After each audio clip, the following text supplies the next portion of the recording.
this is an issue that we have to address because the national anthem controversy returned in the aftermath of the killing of George Floyd, and everyone connected to the NFL said their piece about it, except the guy who always has something to say about everything, and that's Jerry Jones. So for the first time since the issue came back to the front burner, even though it's not currently on the front burner, the pandemic is, Jerry Jones addressed it. Here he is from yesterday talking about his position on the anthem, and we know all along that his position has been thou shalt stand. Here he is talking about what may be a different view moving forward.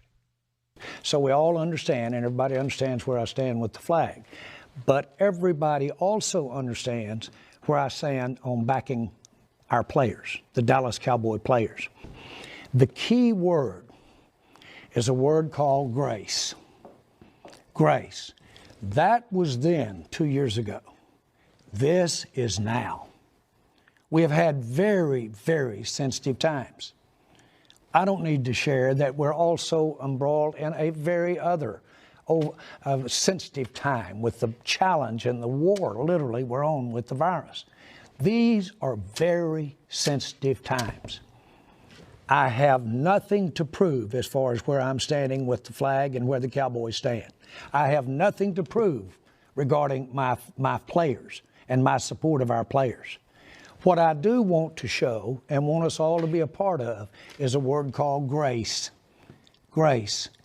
Not only grace in our actions, but grace in our understanding where they're coming from. I want our players to understand the perception and where they're coming from regarding the flag and the sensitivity there and the many memories there. And I want our fans to understand, and better do because of what's gone on over the last few months, and want them to understand where our players are coming from there.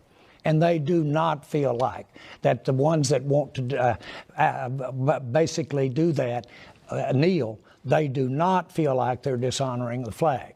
I'm going to have grace.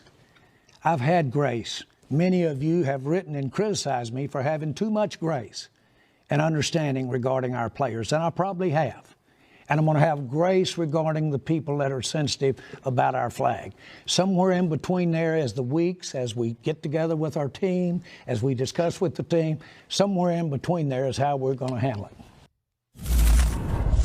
Well, there's a lot of reminders there of the Seinfeld episode when they were trying to determine whether and to what extent Elaine had grace. But there's a needle that Jerry Jones is trying to thread here that I think is impossible.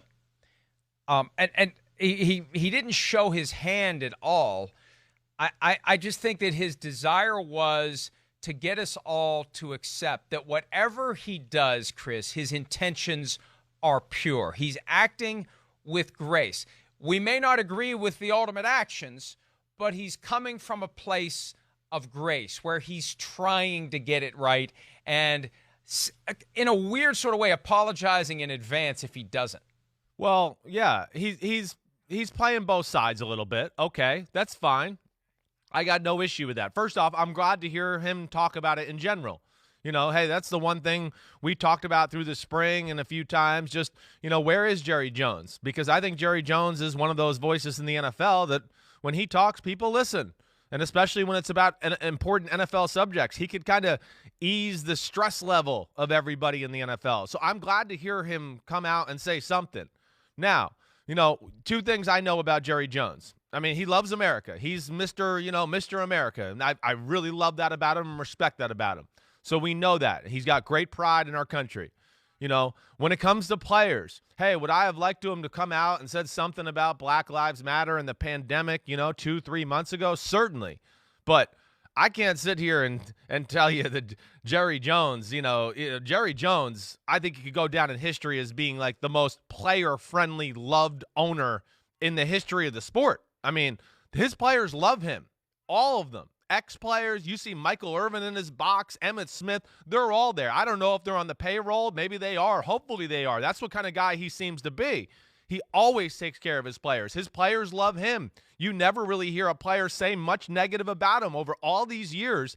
Really nothing. So his actions do speak louder than any of the words that he might not have said, and I respect him for that. And the last thing I'll say too, Mike, with this is I like I mean, our country right now, it's right or left. It's right or wrong. There is no middle. And it's, I think, a little refreshing to go, hey, this side, how about we move over and respect this side, and this side, you move over, and we can meet somewhere in the middle. I think he's trying to give that type of message, which I can get behind. I don't know. I liked everything he said yesterday. I had no problem with it.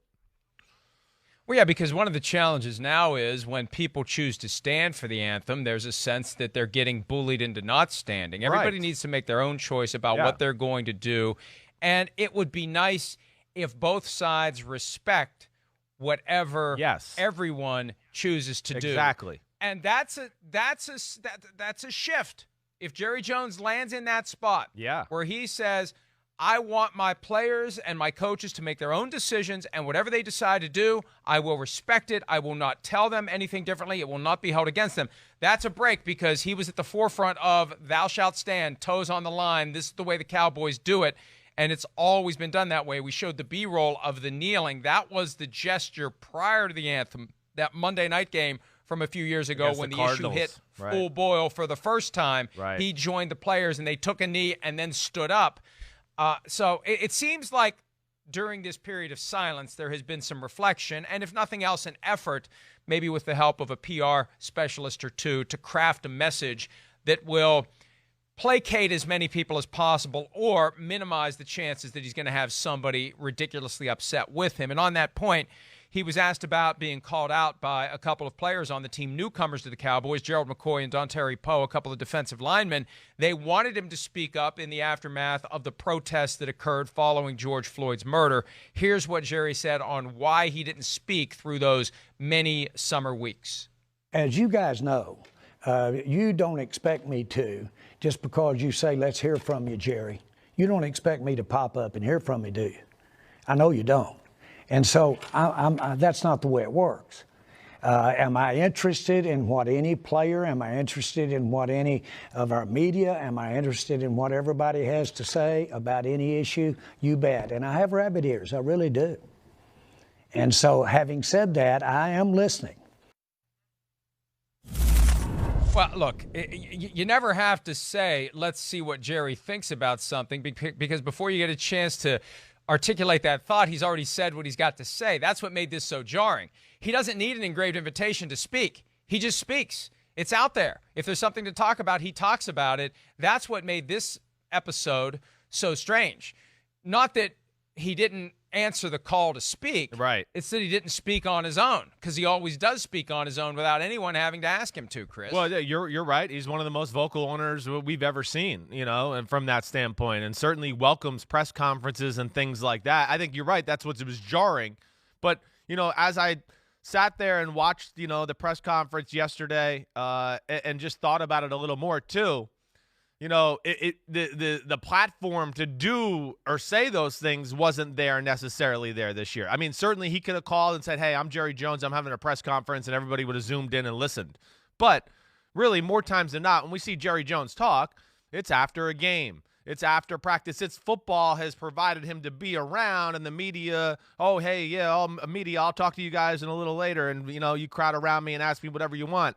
That didn't happen. So I guess he didn't feel the need to call a press conference and do that. I mean, that's the only thing I can think of, or defending him in this process, because you're right. More times than not, Jerry's going to let it be known what he thinks, what's going on in the NFL and what the NFL should do.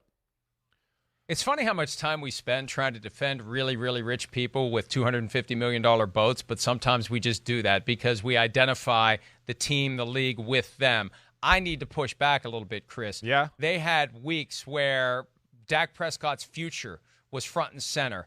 And in any other year, you're going to hear from Jerry when these negotiations are happening. He'll use the media any way he can, and he does during the season multiple appearances on 105.3 The Fan in Dallas. It was crickets from Jerry Jones throughout the offseason following the draft up until yesterday. He's done nothing. He's been completely underground. And again, that's his choice, but we need to recognize it is jarring to juxtapose silent Jerry with the Jerry we have known ever since the day he bought the Cowboys, where he's always out there front and center with something to say. Even when you want him to stop talking, he still keeps talking.